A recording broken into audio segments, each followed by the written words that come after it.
140 और एयरपोर्ट पर auger machine लाई गई थी, तब से मैं आपको देख रहा हूं और आज रेस्क्यू ऑपरेशन के वक्त तक आप लगातार टनल में बने रहे।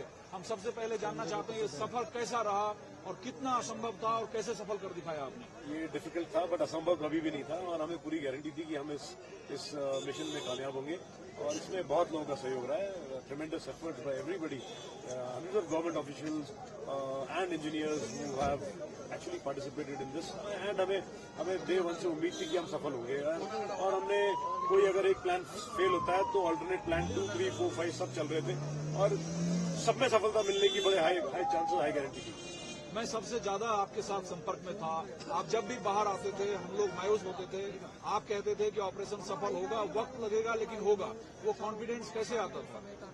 कॉन्फिडेंस हमारी ट्रेनिंग से है और इंडियन आर्मी की ट्रेनिंग से है। हम लोग कभी अपने आप को असफल देखते नहीं। जब ऑगर मशीन फंसी तब कहा जा रहा था कि अब कैसे संभव होगा, लेकिन आपने कहा एक एक मशीन के पुर्जे को काटेंगे, बाहर निकालेंगे और मैनुअल ड्रिलिंग के जरिए हम अपने श्रमिक भाई तक पहुंचेंगे। यस, एग्जैक्टली वही प्रोसीजर है और उसको हमने फॉलो किया और हमने कभी भी जो है अपना विश्वास नहीं खोया और जो वेल्डर्स थे हमारे, जो हमारे मजदूर थे, जो इंजीनियर्स थे, हमने उनके साथ में मिल करके उनको पैटिंग करके उनका विश्वास जो है वर्धन करके उनके लिए जूसेस, फूड सब कुछ हमने वहाँ पे मुहैया कराया है। उसके हिसाब से उनके सहयोग और उनकी मेहनत की वजह से हम ये ऑपरेशन सक्सेसफुल। सबसे ज्यादा आप अंदर फंसे श्रमिक मजदूर के संपर्क में थे, कैसे उनके मेंटल लेवल को आपने बनाए रखा ताकि उनका हौसला बुलंद रहे? क्या क्या मांगा और कैसे कैसे आपने पूरा किया? देखिए, उनसे बात करने में सिर्फ मैं अकेला नहीं था, उनसे बात करने के लिए एसडीआरएफ, एनडीआरएफ के लोग भी लगे हुए थे, प्लस हमारे एनएचआईडीसीएल के सीनियर ऑफिशियल भी लगे हुए थे। उन्होंने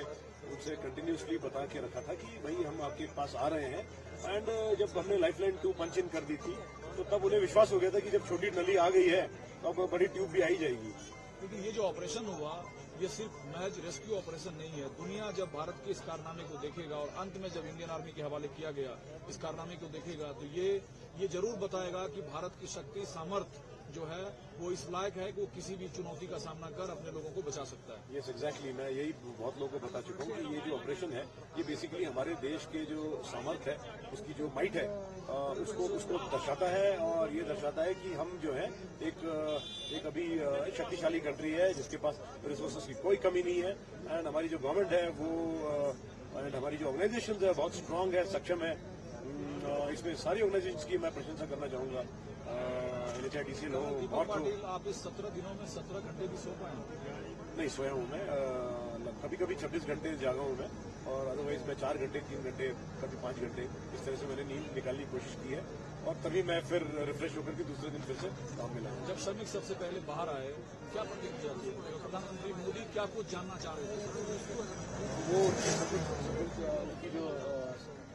वो कुशल है कि नहीं ये जानना चाह रहे थे और उन्होंने इंश्योर किया कि हर चीज जो सिस्टमेटिकली की जाए, उनका मेडिकल से लेकर के उन्हें कोट, जैकेट्स वगैरह पहनाया जाए, उनकी माला से उनकी स्वागत किया जाए, उन्हें प्रोत्साहित किया जाए एंड उन्हें ऐसा फील हो कि पूरा देश जो है उनसे प्यार करता है।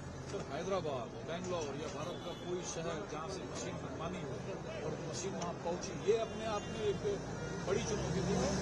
यही हमारे देश का सामर्थ्य है कि जो दर्शाता है कि हमारे पास जो है C-17 ग्लोब मास्टर जैसे प्लेन है, C-130 हर्कुलिस जैसे प्लेन है, जैसे हमने इक्विपमेंट मंगाया, ट्रेन से इक्विपमेंट मंगाया, ट्रक से इक्विपमेंट मंगाया एंड कहीं भी जो है हमने कोई भी ऐसा कोना खाली नहीं छोड़ा कि जिसमें लोग ये कह सके कि यार इनके पास ये सामान नहीं है। एकदम आर्मी की जुबान में मैं सुनना चाहता हूँ, ये सफल ऑपरेशन भारत के 140 करोड़ लोगों के मनोबल को कितना ऊंचा करेगा?